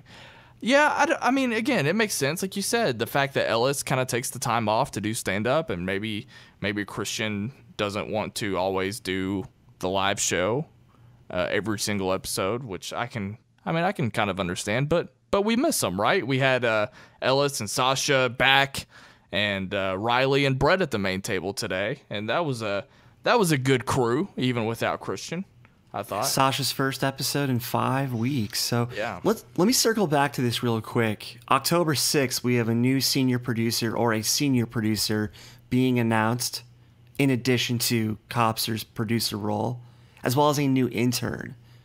So any thoughts on who the new senior producer could be? Didn't he kind of mention that they were going to go, like, isn't it someone that we're not really supposed to expect? From what I've understood, it's not really someone that's in the family right now. At least consistently in the studio. That's how I understood it. Could it be Perry? Could they have changed their mind about her being a full-time co-host and instead given her the producer role? Or is it Wendy? Wendy might be a valid choice. I think it could be Perry. I don't know what else has Wendy done that might hint at the fact that she could show run Schmoes Know. Like, I know that she was John's assistant. I don't really know what role she plays anymore at Collider, aside from just doing whatever they need her to do behind the... Well, I mean, okay, I guess I could see that. But she's sort of she's a total outsider, in my opinion, to Schmoes Know. Like, has she been on the live show at all in Phase 6? Yeah, she was on it, I'd say maybe 5 weeks ago. She sat in for a segment. Yeah, she was definitely on it. I can't remember. I'm sorry. Well, regardless, I'm 100% positive she was on. Regardless, I just feel like that's such an off-the-wall choice. I would say that it's Perry over Wendy, but you never know. I just want to again thank Mark Riley for the nice shout-out this week, much to the chagrin of Copster, because Riley was, of course, commending me for my research, and Copster last week, even though it was shtick, was giving our research a hard time. So, Mark Riley, thank you very much. And, he was all concerned about the sound issues, and obviously, it's not a big deal, but it was to the people that were waiting on the episode. So once again, folks, I'm sorry for the delay, but I think it all worked out, right? It did work out. It definitely did, for sure. Don't you think it's weird that Collider fans don't know who Brett was? Didn't know who Brett was. Did you catch that little point? Yeah, that is kind of strange. I mean, And that sort of goes back to what we were talking about earlier, sort of the divide that's growing between the Collider and Schmoes Know channel. The fact that people watch Movie Talk and had no idea who Brett was. You wouldn't think it would be that big, considering the subscriber counts are only 20,000 people apart. But yeah, I mean, who knows? I mean, it's impossible for us to say how much is shared subscribers, but I usually ignore the live chat, but I wish I had watched it this week, especially during that segment. What do you want to talk about with this episode? I know you have a lot to say about Point Break and Brett to the Future, John Caparulo. What stands out to you first? Well, I want to go back to Sasha for a second. We talked a bit earlier in this episode how, you know, as long as she has the love of her husband and her family, she doesn't care what anybody else thinks. And you know, I did say that, you know, part of her must be kind of aching at times, even though she puts on this tough front. But I love that she's unapologetic. She's kind of just like, take me or leave me. But I must say, I felt like she did tone down a bit in this episode. If Sasha is usually at an 11, I think she was at a 9 this episode. And I looked at the comments for the video, and a lot of people seem to agree that she was a bit more toned down this episode. Most of them actually kind of liked her this episode, even the people that are usually critics of her. So my question to you is, do you think that she was toned down a bit more than usual? Well, hearing you say that she was still a 9, that's still pretty elevated. But Well, of course, but for her, there was a noticeable change for her, even though she's still going to bring the energy and what SPR is, what the SPR experience is. I didn't notice it at the time, but I definitely understand the point now. Because when watching it, I guess there was just so much excitement around the fact that she was back. And, you know, there was that little bit where they were talking about her and her fights with people online and things like that. And so I still think she got her moments. And, of course, Sasha's Indie Picks came back with her. So, I mean, in the moment, no, it didn't feel like she was toning it down. But now that we're thinking about it, I could definitely see it. Well, so I mean, it was something I noticed in the moment, and then I purposely checked the comments just to see if anyone else noticed it. And I was surprised by the number of people who said, "Oh, she wasn't that bad this episode. I usually don't like her. I usually hate her, but I actually didn't mind her this episode." The only criticism that I would give is that she kind of drove the FBI agent bit too much into the ground. She went back to it too many times, and as someone who also drives bits into the ground, I can certainly recognize when someone else is doing the same. Sasha's not, I'm not speaking to you, I'm speaking to her critics. Sasha is not annoying just because she talks about things. So the fact that people are like, well, she's calmed down a little bit. She isn't talking as much. I like her a little bit more. What does that even mean? Get out of here. Sasha's perfect. God, you're gonna make me rant again. The SPR experience, man. Love it. What'd you think of Brett to the Future this week for Point Break? Is this the first time that Brett has had the opposing opinion from like what is popular opinion about a movie? Yeah, I think so. I think it is, like, to the extreme, right? Because he just seemed like he didn't care. Like, he was just shrugging his shoulders at Point Break, which is a movie that I think everyone unanimously loves in that studio. So I found that interesting, and it kind of felt like there was a mutiny on board with Brett. Like, they didn't want to hear anything he was saying. But, and this is something that I think you're going to bring up. I think it's interesting that he's of the same age as Ellis, and this would have been a movie that would have come out in their heyday. Ellis is 42? You know what I mean? It's the same generation. Either way, he was in his prime. He graduated high school in the early 90s. The film came out in 91. He graduated in 92. It's just hard to believe that he's not more forgiving of the 90s cheese, as he put it, when he grew up in that era. Typically, people that say that sort of thing are not from that era, and so they are not forgiving of things that they're not familiar with or used to. I thought the segment was fine and it was funny. As long as Brett to the Future is different every week, and you can't predict it because, you know, it's just his opinions. But I feel like somehow there's been variety with Brett to the Future, and it's kind of been interesting every time lately. So, well, the good thing about Brett to the Future is that it leads to great discussion amongst the rest of the table. I don't think this was his strongest review. I don't think he he knew exactly what he wanted to say as well as he usually does, but it led to some great moments. Specifically, I absolutely died when Ellis kind of opened it up for discussion, and he basically asked the group to ask Brett questions what he didn't like about the film. And Ace took the opportunity to treat it like he was supposed to ask Brett trivia questions in relation to Point Break. So Ace comes along and he takes the question literally and starts asking, what was the question that he asked? He said, he asked, what was the name of this? Like, he took the question way too literally when it was more about, why didn't you like this or why didn't you like that? Why did Ace look like he just got back from communion? He looked like Edward Snowden. He was dressed like Edward Snowden. Yeah, he kind of does look like... I think he was going for a Harry Potter thing because of the glasses. It was a Harry Potter episode, I guess, but he definitely looked like Edward Snowden. And I want to say... Glasses? He wasn't wearing glasses. Yeah, he was. His hair was just down. His hair was down, but he was wearing glasses, at least during the Harry Potter segment. He was wearing the circular glasses. Are you thinking of Jeremy Johns? Because Jeremy Johns had glasses. No, Ace was wearing glasses during the Harry Potter segment, if not the whole episode. That's why I said he looks like Edward Snowden in this episode. I don't remember the glasses. Well, either way, it's a fact. I've watched the episode a couple times. But regardless, every episode, Ace seems to have a different look. I mean, some weeks he's going with the Elliot Alderson look.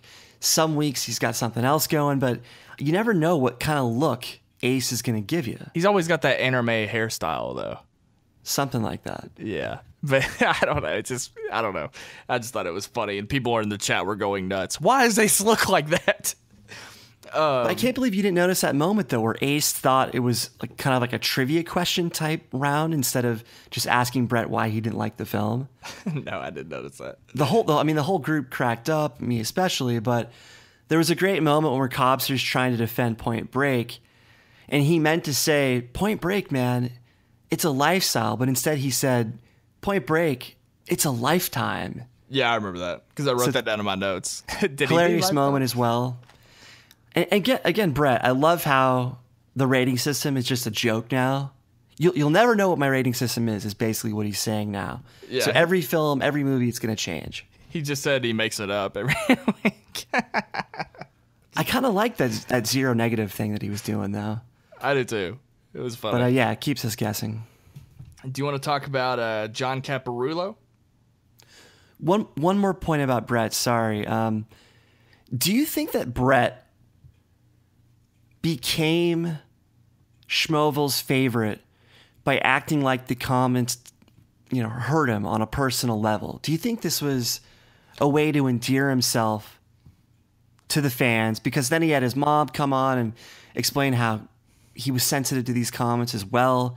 Because, it's paid off. He's become one of the most beloved people on the show, not just his segment. People love his segment, but they love him as well. So do you think that his sensitivity to the comments has helped make him a fan favorite? And do you think it was kind of by design? It might be a little bit of that, but at the same time, there's so much time has gone by. He was there in the very first episode of Phase 6, right? So he's been there this entire year so far. I feel like just enough time has passed where people were sort of just giving up on asking why Brett is there. With that being said, people are still asking it in the YouTube chat, and I had to explain to the people, like, they asked, what is Brett's purpose? And it's like, you don't get any more schmo than Brett.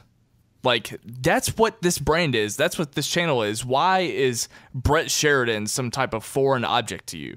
You don't get any more schmo than Brett Sheridan. And I see what you're saying, but I don't know. He's a perfect fit. Former stand-up comedian. He defines the word schmo. But to this point, this is why I respect the SPR experience so much. She's unapologetic, like I said, but you'll never see her on the show say, oh, these comments are really hurting my feelings. She'll never play that up. She'll never dignify the negative comments and how much they hurt her. So two very different people, and it's just interesting to see how each person approaches it. Yeah. Because every week Sasha could say, oh, the comments, but Brett has used it to become one of the most beloved figures. Ellis is sort of, he's an outlier when it comes to my preferences in stand-up comedy. Like the comedians that I'm attracted to, they're typically self-loathing and they like to make fun of themselves and talk down, like what Ken Knapsack does. Like that's the kind of comedy I really like and appreciate from people. Sort of Louis C.K. does it to an extreme as well. But Ellis is sort of doesn't really do it. That's not really his thing. But is he situational or circumstantial? It's sort of like, from what I remember, it's mainly just sort of, did you ever notice this kind of stuff too? Like Ellis does a little bit of that, but as far as self-loathing, I've never really heard Mark say anything that's been extreme other than like, there's that little quip he does in the Collider Movie Talk commercial where he says, that's the director of development and my name is Mark. Like that's the most self-loathing I've ever heard from Ellis. So he never really plays that card, but merely Mark Ellis. I've noticed that Brett does it, and I could see where that kind of comedy sort of played to his advantage, because that's the type of comedy brings people to your side. Like it's sort of like the whole defense mechanism, like when you're growing up and you're being bullied, you're told to sort of make fun of yourself or go along with the jokes, and that's supposed to like ease the tension. And so that's sort of what Brett does. So somehow using that type of comedy, I could see where he sort of diffused his haters in the comments section, and maybe that's backed off a little bit. So to that point, though, Ellis, while he can be, while he's not self-loathing, like you said, there was a point in this episode, though, where he showed a very different type of humor from what he normally is. Because if he wants to, he can really dig into someone to get a laugh.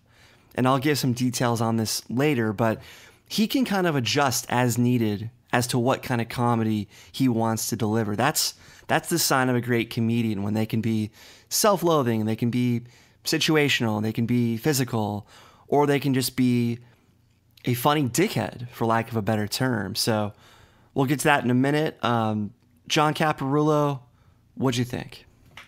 I have seen Ellis do stand-up, and one of those times both times he was with Jahn, but only one of the two times I actually saw Jahn. As a stand-up comedian, Jahn is not my thing. I kind of thought he was pretty lowbrow, and which is funny because I have no problem saying, like, the crowd loved him. I wasn't into it, and I didn't stay throughout his entire act. Not because I got up and left because I was an asshole, but I went to go talk to Ellis. But from the time that I was there, I wasn't really impressed or into his comedy. I liked him better here, though. And I think that the people in the chat appreciated him very much, because I was sort of ready for people to turn on him just because I had these preconceived notions of him already. I thought that, I guess I didn't see him back in phase 3 when he was on originally. So I've never seen him on Schmoes Know in that format before. I've seen that episode, but it was hard to get a read on him given the video at that time. It may have been just sound. I can't remember, but yeah, this obviously gave us a better feel for Jahn. I liked him. I mean, he was a cool guy. I liked hearing his stories about Star Wars and just talking to Ellis about that kind of stuff. That was a lot of fun. Having stories of them two on the road, that was really great. That's really interesting. That's something I'm really into when it comes to stand-up comedy. He's really taken Ellis under his wing. I mean, Mark wasn't joking when he said he is partially responsible for why Ellis has a career in stand-up comedy.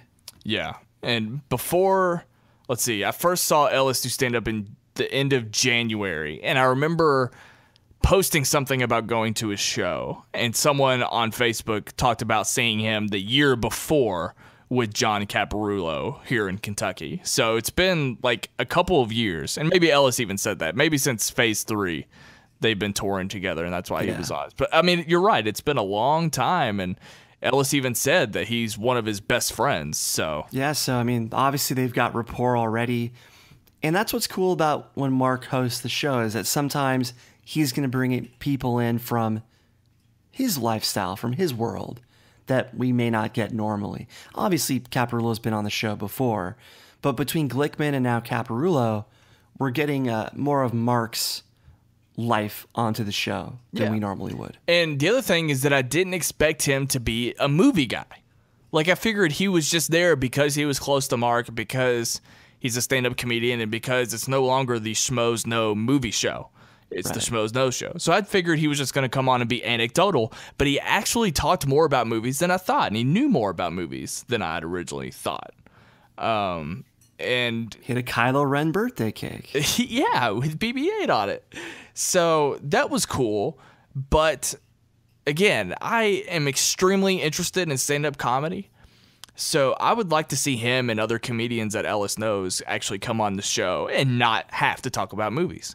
Because, and I don't know if you want to go into this now or we can talk about it on another episode, but the Schmoes Know Show is still just a movie show, right? I mean, they barely touch on anything else. Sometimes TV sprinkled in, but Game of Thrones was one primary feature, but yeah, it's still mostly movies. I would like to see the Schmoes Know Show stick to its name every now and then and be willing to talk about, like, every single segment that they could possibly introduce, whether it be Sasha's or Ace's, it all involves movies. So I feel like they don't really take advantage of the fact that the term movie is no longer in their show name. So I would love to see more stand-up comedy personalities come onto the show, but to talk about that, to talk about touring and life on the road, and not just relate it back to movies. So that's when the rape begins. Do what? That line killed me. Caparulo's line about Swayze potentially surviving. Then he's like, that's when the rape begins. Sorry, I'm not gonna lie, you made me uncomfortable, but I do remember the line. I'm sorry. Well, the line actually made everybody uncomfortable for a minute just because it was so out there. But oh, man. To that point about the Schmoes Know Show, it was somewhat of a corporate suggestion, if you will, to differentiate the Schmoes Know Show from Collider Movie Talk, etc. So it wasn't just their idea to talk about more things. It was kind of a corporate suggestion to kind of brand the show to where it's not being confused with the other movie shows on the network, etc. Right. I mean, but do you agree with me, though? I do. Yeah, I wish they would bring in a bit more variety, maybe have on some music people once in a while, stand-up comedy once in a while. Obviously, Ellis could bring in plenty more people from the Comedy Store, whom he sees all the time, or on the road. And yeah, that's why I think if what I'm saying is correct, I think Mark will be leading more shows in the future, so Kristian can get some nights off more than usual. And that way Mark will have his personal stamp in ways such as this. Right. I would love to hear Ken Knapsack get political on an episode. He sprinkled in some political commentary into the news this week. He got religious as well. Yeah. He biblical. I don't think they've ever dropped Bible quotes, Bible verses on the show before. That would be very interesting to me as well. By the way, you know today's Kristian's birthday? Happy birthday, kid Kristian. Happy birthday, emo Kristian. We love you. By the way, okay, let me just point this out. So today is Saturday. We're saying happy birthday to Kristian. So if you guys didn't pick up on this, earlier in this episode, we had actually recorded it on Friday night. Now, I'm not going to tell you where the break was, but if you can tell me where we broke from Friday to Saturday in this episode of Schmoeville, I'll get you a Netflix gift card or something. That'll be a neat little contest. Throw your guests out there in the comments section, because I realize that there's probably several continuity errors since we recorded on 2 different days, but that's okay. Figure it out, guys. We'll leave it up to you. Cobster will send you a The Shallows DVD code. I will never, ever, ever win a contest. It's just because I host the Schmoeville podcast, and that's fine, because if they see that I've retweeted one of those tweets and they're like, wow, not Snelling, let's go to somebody else, which is fine, but I don't know why I do it week in and week out. That's what I'm saying. I should probably just stop doing it, because I'm never going to win those Blu-rays. You don't deserve it, Snelling. You can make that argument, that's for sure.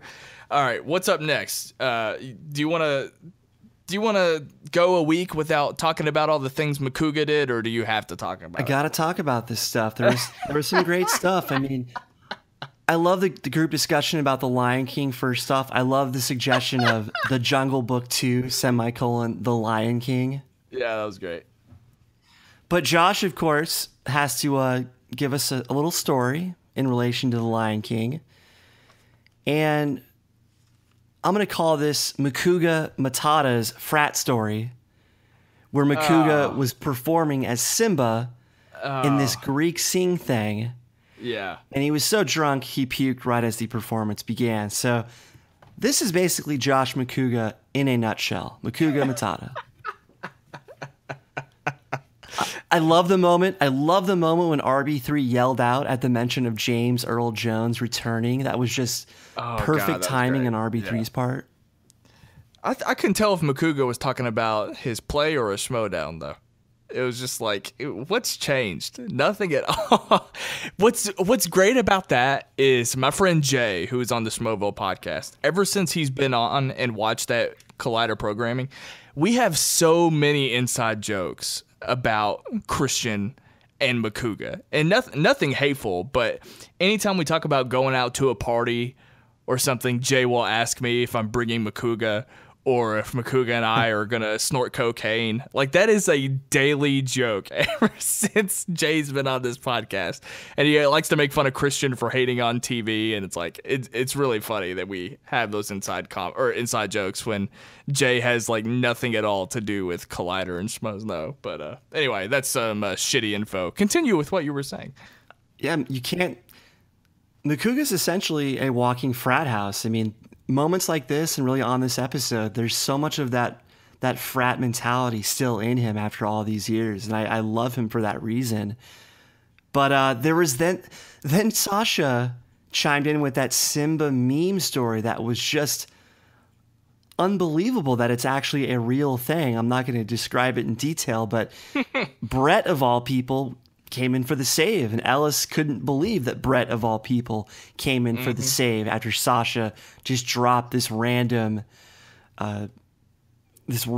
sex act in the mix.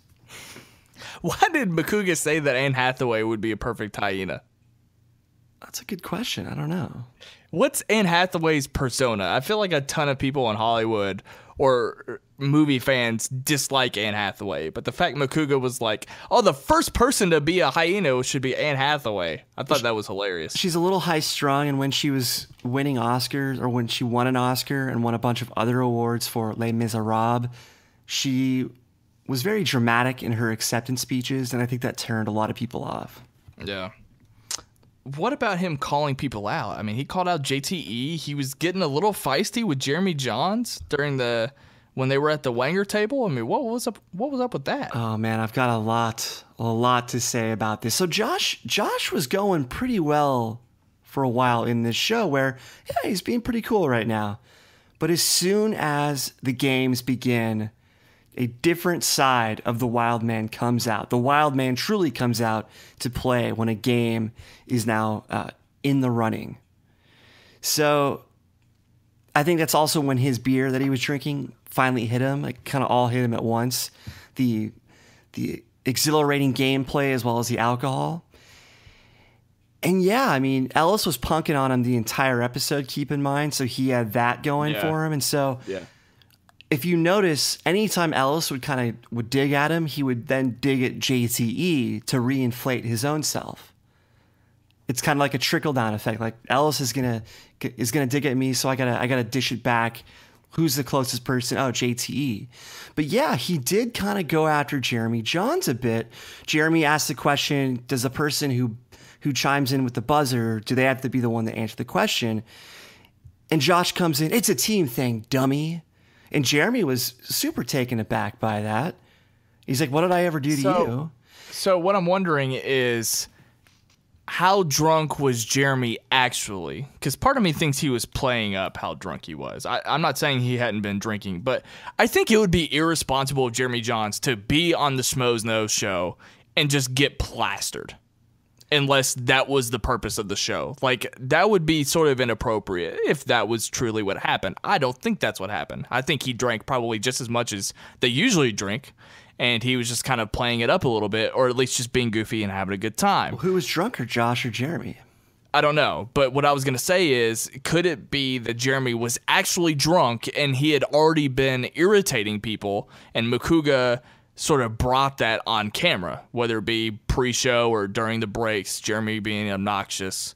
Is that possible? Or do you think that Makuga had something else going on? No, I just think when the games come out, Makuga becomes the game master because he usually is the game master. He's usually the one in charge, giving out the rules, dictating how the game should be played. So we don't know if Campia and Johns were sitting there the entire time or not. They could have showed up just for that segment, but there's a critical moment here where Josh stops gameplay and tries to go over the don't answer until the question has been read. He's very particular about that, just like Jeopardy. Do not answer until the question has been read. And Ellis put his foot down, and that's where my quote at the top of the show came from. Ellis said, "I'm not one of these Alex Trebek assholes that makes you wait to buzz in." And Josh, just replied, "Cool, congratulations, Mark, let's go." Like, Josh just got shut down. And so ever since then, he was just chasing whatever he could because he got shut down so hard.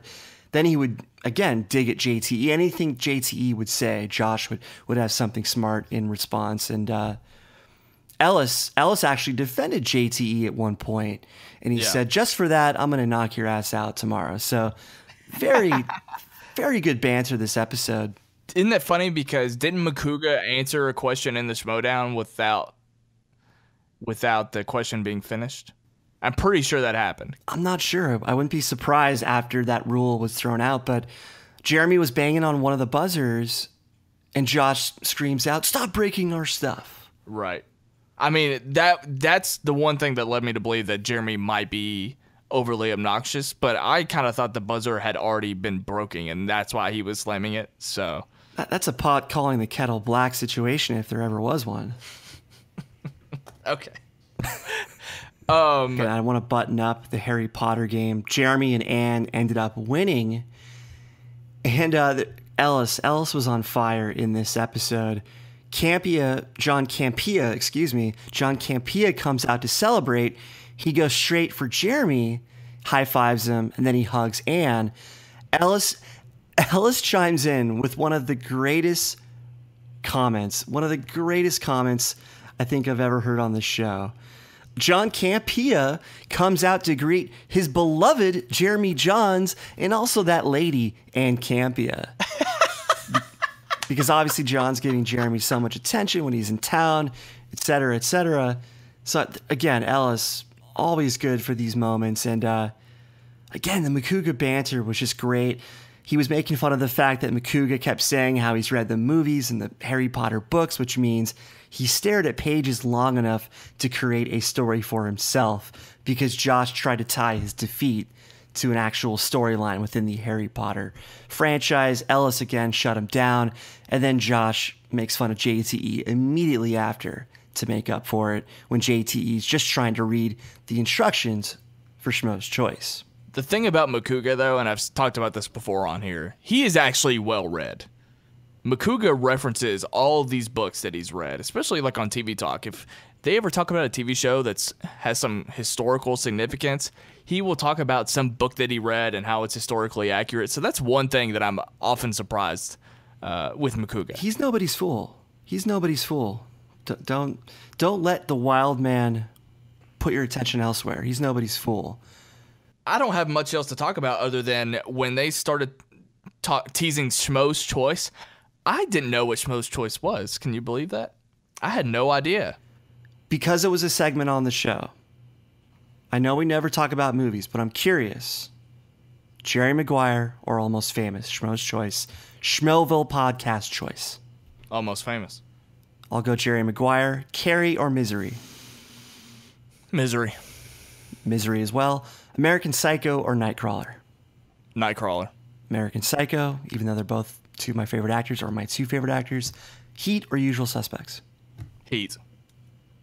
Usual Suspects, but man, that's the hardest one for me personally. He just made more of a lasting impression to me. I remember getting so hyped up for Usual Suspects because the person who recommended to me it was their favorite movie of all time, and I remember watching it, being blown away by the twist and everything, but overall I was just kind of like, that's your favorite movie? Like, I liked it fine, but Heat, without question, I don't think it's that difficult, but that's okay. But I will say this about Nightcrawler, the performance by Jake Gyllenhaal, that performance would not have been possible without Christian Bale's performance in American Psycho, which kind of set the template for that kind of performance, for that kind of character. I agree. None of your choices during that drove me nuts. I think what's more crazy is that you have these professional film critics like Jeremy Jahns and all of their favorite Harry Potter movie is Goblet of Fire. What? Why is that your favorite? Get out of here. Okay. Guess which one is my favorite? Goblet of Fire. None of them. You're an idiot.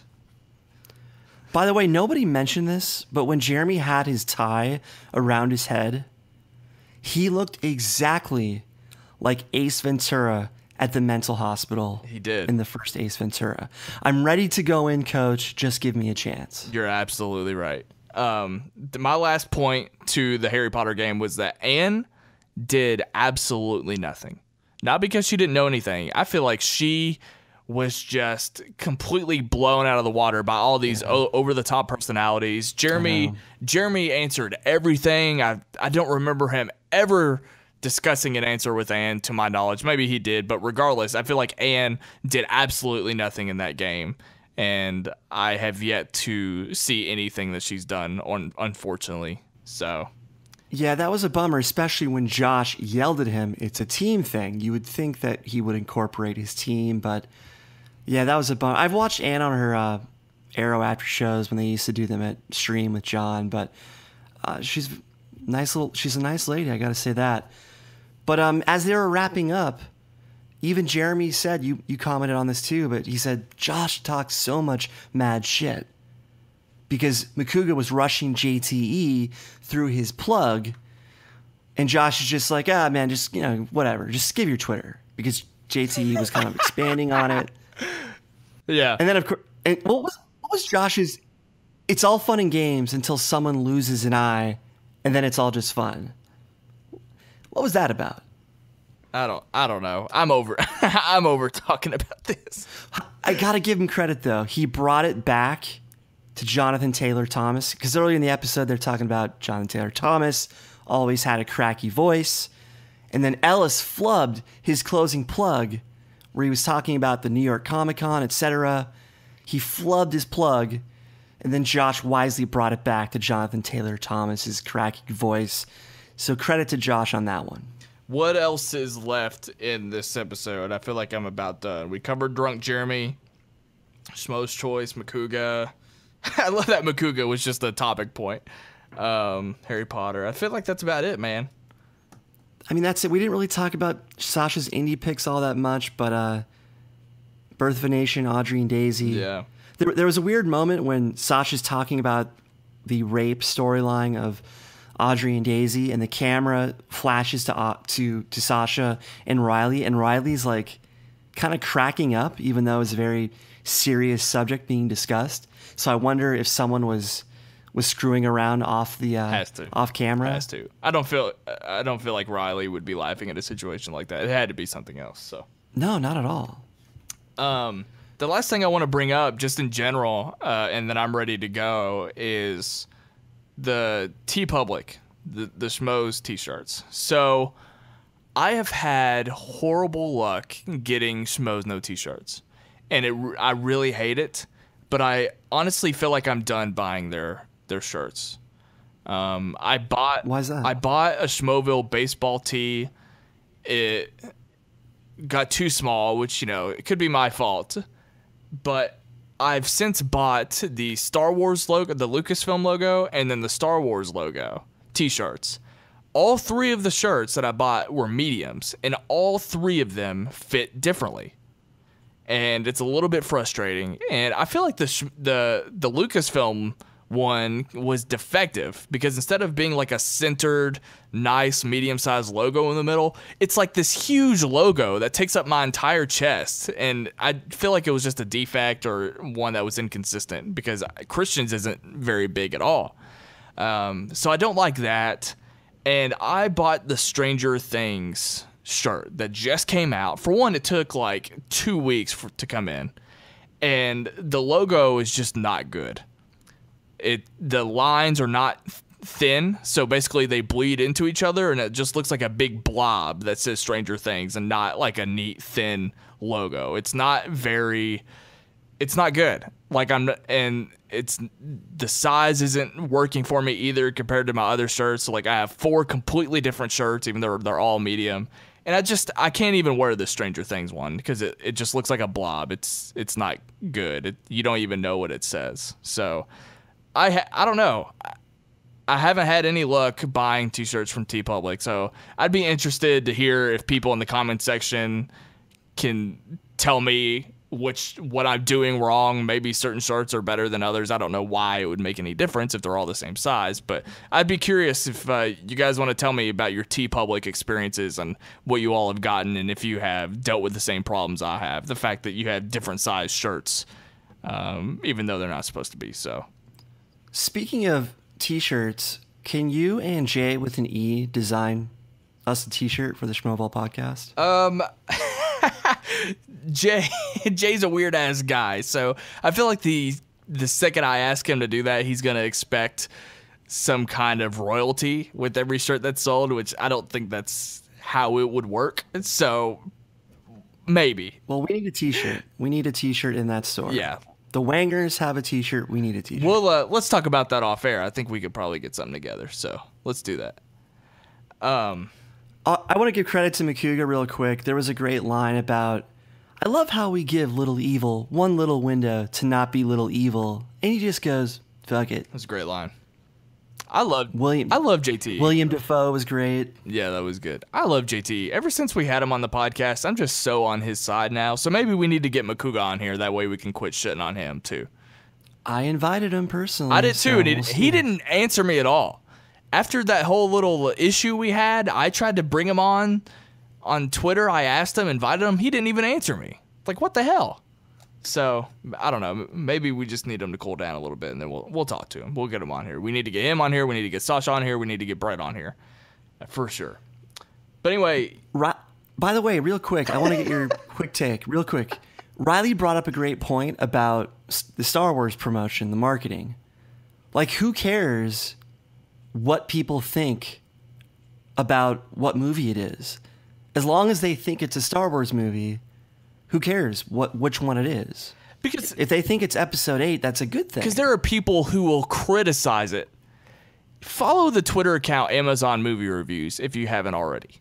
There are people who criticize a movie because it's not what they thought all the time.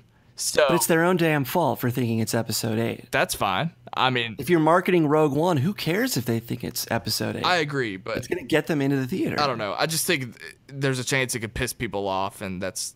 Who's going to be mad about Rogue One now? Darth Vader's in this. Screw this. People are stupid. I'm not justifying it. I'm just saying I'm playing devil's advocate. Like, people are... like you love to do. People are ridiculous. Take me to task on everything, Snelling. We brought it back around because I started this episode ranting about how shitty people are, and now we're talking about it again. Guys, let me know in the comment section your experiences with TeePublic. Maybe make a guess when we had a break in the show and recorded part of it on Friday and Saturday, and I'll give you a Netflix gift card. Yeah, just talk to us. We love engaging with you guys in the YouTube comments and those who follow us on Twitter. We love it. Let us know some of your conspiracy theories. Those are always fun to read as well. We will be back next week. Brian Davids, where can the people find you online? You guys can follow me, Brian Davids, on Twitter at BDF331. Check out my TV film podcast at Film Schlubs, wherever podcasts are found. Check out all old episodes at filmschlubspodcast.com. I talk TV, movies, and I interview really great people like Better Call Saul's Peter Gould. He's the showrunner. That's it for me. Excellent. You can find me on Twitter at WhatUpSnell, and I'm not doing Film Beef anymore. And those of you who follow me, you might have picked up on that because I changed my Twitter handle, and I just haven't been uploading any more episodes. Phil and I just decided to put it to bed, and right now I'm working on something else. Things are in the works, but I just figured I'd make that little announcement. The vegans finally won. Stop. Those episodes are still up if you're curious. They're on iTunes, wherever you can listen to podcasts. There's a few episodes on my YouTube channel you can check out, but that's no longer happening, so I'm just What Up Snell. Thank you so much, guys, for joining us, and we love you. We will see you back here next week.